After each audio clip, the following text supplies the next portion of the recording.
Yo, let me get my AirPod.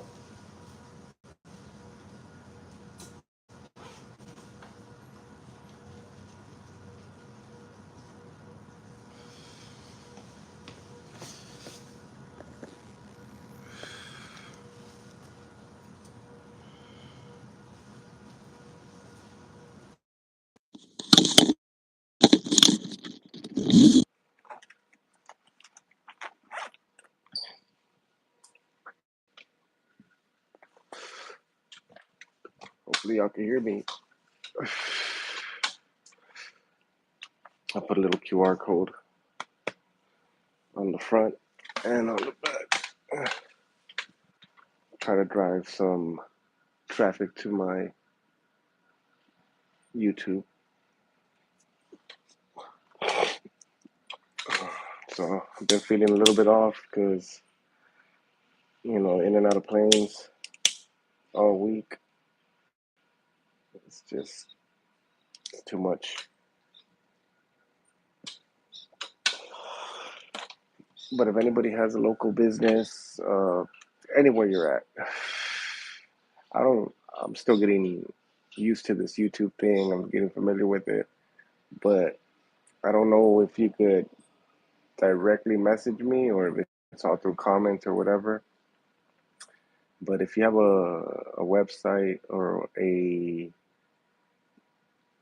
online store, some type of business, and you want more traction, I know I don't have the biggest following, but I'd like to help you out.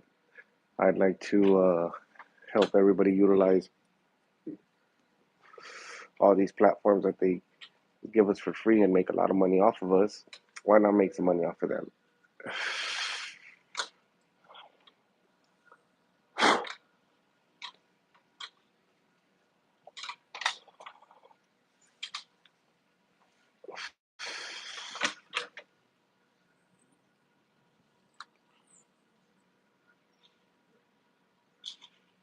7 o'clock. Oh, actually, it's 8:20 over here. 8:22.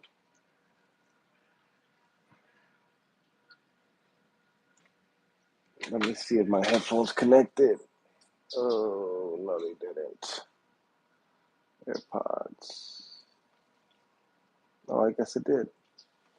Ah, but anyways,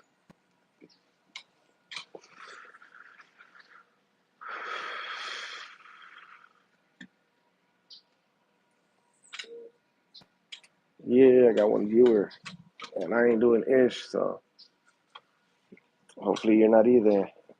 Give me some company. Ask me anything. I'm about to go to the gym, as a matter of fact, in a bit. I'm back here in Puerto Rico. Puerto Rico. Hmm. Let me show you. Let me show you all the view real quick.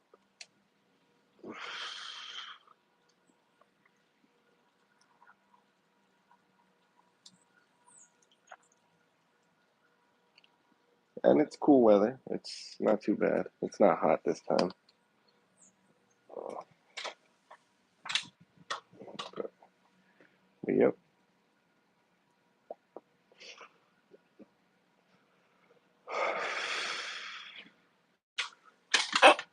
I'm gonna try to record. Hopefully, then.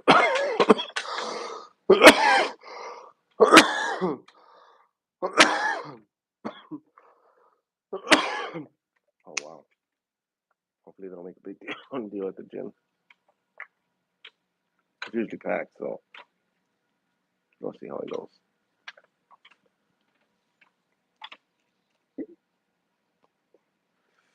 There's not a lot of people here that complain about much, but as a matter of fact, some of the people here were saying, that they understand that they can be lazy at times and that their culture is more slow paced. And one of my buddies was saying he had a conversation with a driver, an Uber driver, and he said that they need to get more on the ball and stuff. But by Thursday, they're already slowing down mentally, physically, just getting ready for the weekend. And if you ever come to Puerto Rico, just know the service here. If I mean like customer service, is really bad. And I don't think they mean to be rude or disrespectful, but I'll tell you right now, um,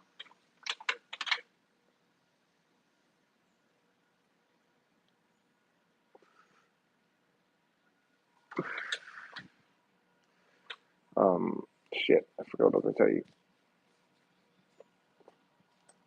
Yeah, yeah. So everything here is very slow paced as far as service. So if you're going to a restaurant or something, you better expect to be waiting. And as far as McDonald's goes, Wendy's, Burger King, everything here does not taste like back in America. And I could see why, back in America, we're addicted to some of those foods. But man, in this place, if you eat McDonald's, churches, whatever it is that's American, that you used to get it back home, just know that it's not going to taste all that great. When I first got here the first week in 2023, I ate McDonald's, and I kid you not, I thought I had COVID because I was like, this has little to no flavor. All of their food, right? So I was like, am I getting COVID? Like, holy shit. But um, I wasn't lethargic. And I think over here they might have a rule against, adding, preservatives or any additives, anything, hormones or anything, I guess, adding anything to their food. So I think that's where we differ as far as from the United States and Puerto Rico, where over here everything is this is what it is. We're not gonna put anything extra in it, and they're so used to it over here that they don't notice the difference. I guarantee you, if the real, I don't want to say that people back in the U.S. are not real Puerto Ricans because they are, but the ones that grew up on the island, they're used to it. So when you give them,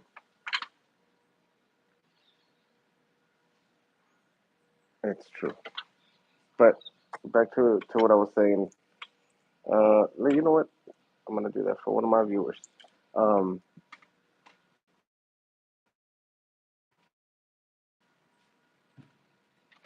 so back home, all the foods, like I mean, I just came back from my daughter's quinceañera, and when I went back home, I couldn't eat anything. Everything didn't it didn't taste right to me. I felt a little bit off.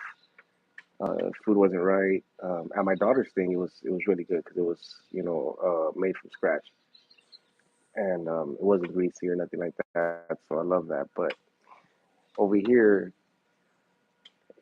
like the energy that I have, the patience, the calmness, the tranquility,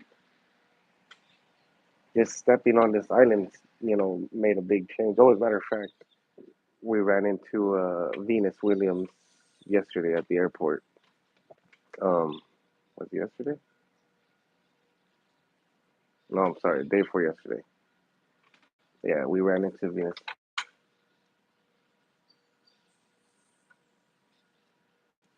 What's up? What's up, Ham? Thank you for tuning in from Australia. That's pretty awesome. I think that's freaking one of the coolest things where like I could communicate with uh, somebody from Australia. That's awesome. That's badass. Anyways, have a blessed day, man. Hopefully, men and women. Hopefully, y'all have a blessed day and a badass day. You start your day off badass. I don't know what time it is over there. Sorry, it's late. Oh, it's late. I want to visit Australia one day. Maybe Ham, you show me around. But yeah, definitely, I want to visit every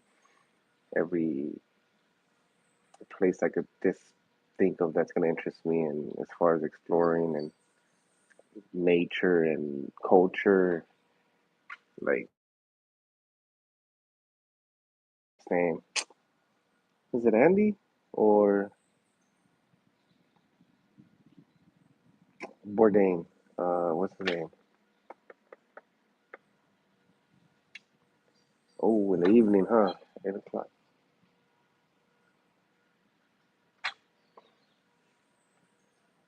All right. Well, you have a.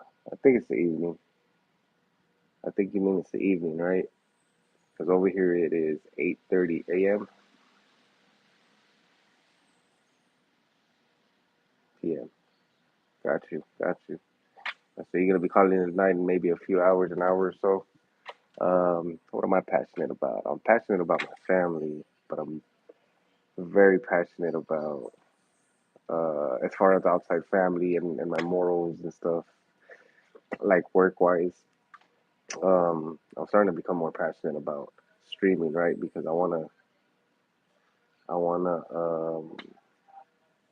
help others because I'm in a position and place where I'm able to do that. I've been able to make more opportunities for people. I've been able to put that at the same time. I got to think about my business and my company and what's fitting and suitable for my company. It's gonna help my company benefit from whoever helps me, and at the same time, these people have to benefit as well.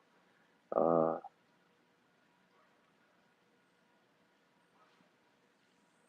um, so I think they were asking me if I was, but yeah, it's it's great. So what I learned on YouTube, right? And I suggest all you people, all you people. That sounds all messed up. Everybody, make a YouTube channel. If you have a business, a company,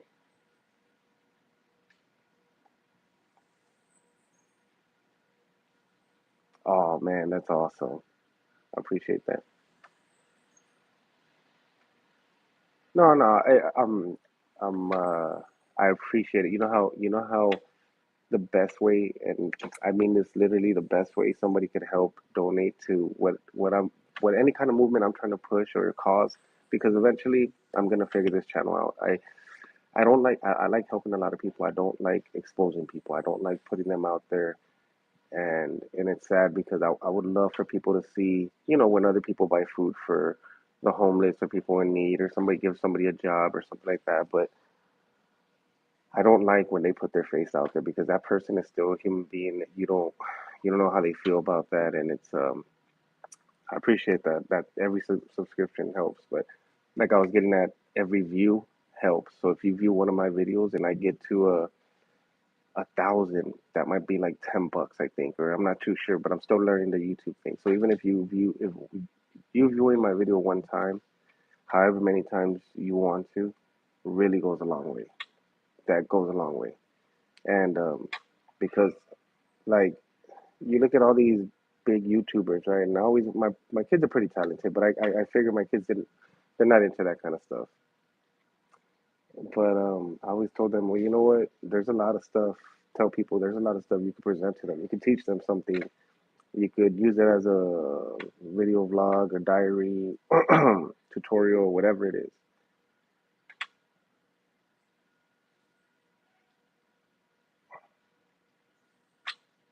I appreciate that. I appreciate that. Yeah, and yeah, it all comes from the heart because we struggled. Everybody struggled. Everybody has their own struggle, and I'm not saying mine was harder than everybody else's, but mine was tough. And I've been down and out before, and it just never and never. It was never in my character to stay down. So I just figured it out. I learned something. I took the time to read something, instructions. I just took the time, and it was crazy because I used to be impatient, and then when I started in electrical, I felt like I was a kid again, playing with Legos and stuff, creating stuff and connects and stuff like that. I don't know if you guys remember connects, but um, that's definitely the what it came back to. So when I learned electrical, I was getting paid from the bottom pay, so I learned it, and I didn't really care because what I was doing was learning something that I was intrigued with, interested with. I fell in love with it, and I learned it late, right at 30 years old. I'm 41 now, but I learned it late at 30 years old. But I fell in love with it that I didn't realize that my money was going up. I kept getting raises. I kept getting raises. I went up. I became a foreman.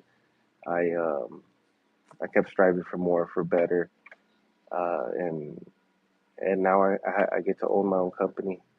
I get to travel. I'm grateful for that company that I was with. I'm grateful for what they um, did for me and how they helped me and how they took the time to teach me I just loved it. You know what I mean? Um, I still love that company. I still miss that company, but I was holding myself back if I would stay there. I did create a lot of great electricians, a lot of great foremen, a lot of guys that worked under me are now supervisors. They're running the game. They're great. And so when I branched out, it's just that I wanted to create and control my own income. So I became an insurance agent. After 8 years of doing electrical, I became an insurance agent, and then my license was taking forever. So 2 months into it, um, I got back into electrical.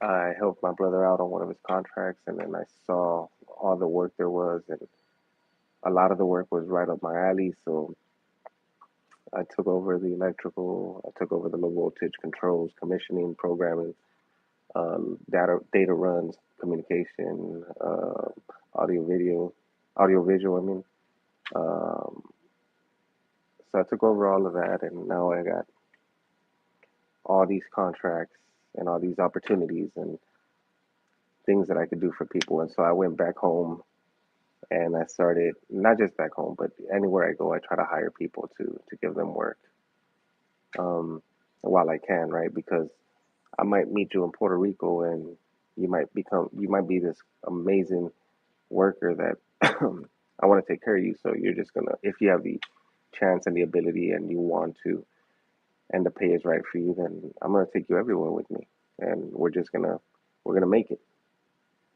Um,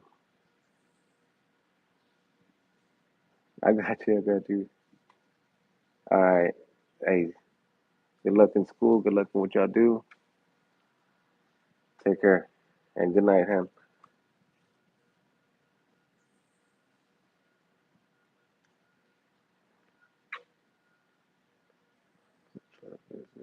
Reservation.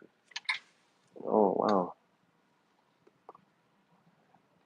Kid I would like to share your channel with. Also, my grandmother was full-blooded from the Blackfoot tribe, and she died when I was. Oh, I'm sorry to hear about your grandmother. Lovely Lee. Lee? Lovely Lee. I hope I'm saying that right. Struggles with that. Yeah, when I go back home, after finishing this contract, when I go back home, back to Texas, I'm from Texas. Um, I'm gonna do something. To me, in my eyes, it's kind of small, right? But I've always been the type that it just broke my heart when the people that were in my community were, going hungry or homeless or, losing their homes or just going through hard times. And I always love the videos and the things of people that were buying groceries for people. You know what I mean? That to me always moved me because my parents, we didn't have much, but my parents always pushed us to help others, and so that's what I try to do.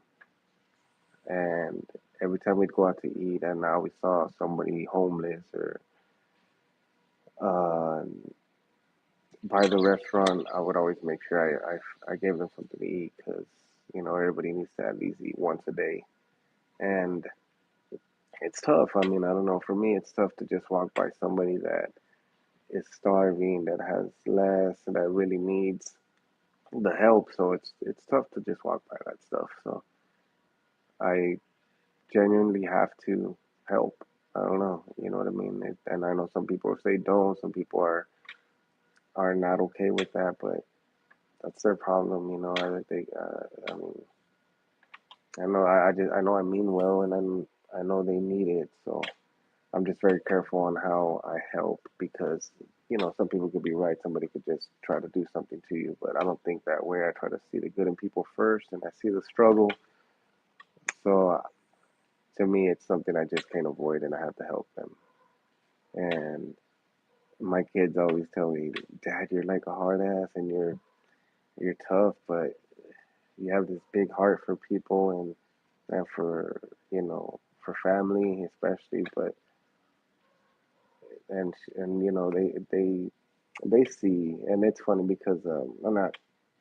One day I probably will, but my son's 13 now.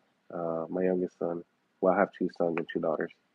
Well, two sons and three daughters. I apologize. Two sons and three daughters. Um, but my son, my 13-year-old, tells me, "Dad, you should write a book." Because we sit back and we'll sit in the backyard. Sometimes we'll throw catch. Well, majority of the time we'll throw catch, but we'll sit in the backyard because he wants to hear my stories. And then even one of my buddies back home, as a matter of fact, we stopped by his house and we smoked, we talked, and he keeps lighting up and he says, "Oh man, I don't want you to leave. I love your stories." And I get that a lot. I get that a lot from people, and maybe one day I will. Maybe I'll sit down and I'll start putting something together because there's a bunch of interesting stories that I feel are interesting, but in the not interesting like it's about me. It's interesting that I got to be a part of that. So, because to me, it was the enjoyment of life with the people that were in it in those moments. Those are the things that make it most memorable. Not that I did this and these people were here for me. It was the fact that I got to enjoy this with the people I wanted to be there for. Um, so it's a goal of mine to reach to these views.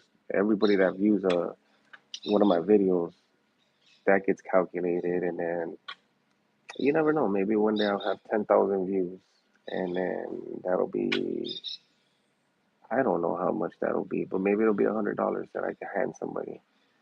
Because if I can make a lot of views, like all the I Show Speeds, which I love I Show Speed, like I love Speed. Speed's a humble young man, and he's doing great things. He's going to do even greater things. But, you know, a person like that with so many views, of Mr. Beast, I don't know, man, if I were to have that type of money off of streaming and stuff like that, it'd be hard for me to make people jump through obstacles just to give all this amount of money to one person. Like if I could make 20,000, that's I could hand somebody $500 that would make a big difference for groceries or half the bills or a car payment or whatever. You never know what they need, right? Everybody has their own level of struggle. And then you give it away. You know how many people, instead of giving one person $28,000 to for whatever it is they're gonna do, then you think in the millions, right? How much you could give more, how much more you could do. You could open up an assistance office, uh, a recreation center, a huge recreation center of uh, uh, I pause because I think of these things and I think in my head, um, if I ever get the opportunity, I'm going to do that. That's absolutely what I have to do. I have to, like, you know what I mean? Um, God's creation, and He needs me to do something beautiful. I have to do the dirty work, and get my hands in the dirt, and build something, and not to get religious with anybody, but I always tell people, like I even tell my parents too. Uh, it's like God literally has my back, and He sits next to me, and He opens doors for me, and He follows me in there to make sure that I'm able to do what I need to do and capable of doing it and doing it with the right mindset. Like I don't know, I know things get tough and stuff for people, but it gets better. We all we all need that help. So that's my goal. So when I get back to Texas, like I was saying, I would like to do like a big barbecue, right? But that gets pricey. So I was thinking hamburgers and hot dogs, and I could buy a boatload of that and chips, right? Some drinks and just have like this free barbecue for anybody that just in a good section. And I when I went back home, I looked around and I saw. Well, I didn't drive around to go look for that purpose, but in my visit back home, I did see a few spots, and then dawned on me that that's something I need to do. So I don't know how I feel about hot dogs. How does everybody feel about hot dogs? Because you hear a lot of bad, and then the way they're made, and it's just it pushes me away from wanting to eat more hot dogs. But it'd be cool, right? What would be? I think it'd be fucking awesome. Would be um, like you remember that warehouse for what was it? Not the ridiculousness. The Rob Deerdick, right? Something like that. But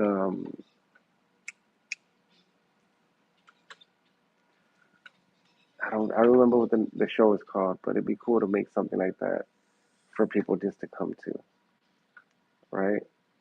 Because there's nothing like that. There's trampoline parks, and that's cool, but there's nothing really where you could go and just go all out.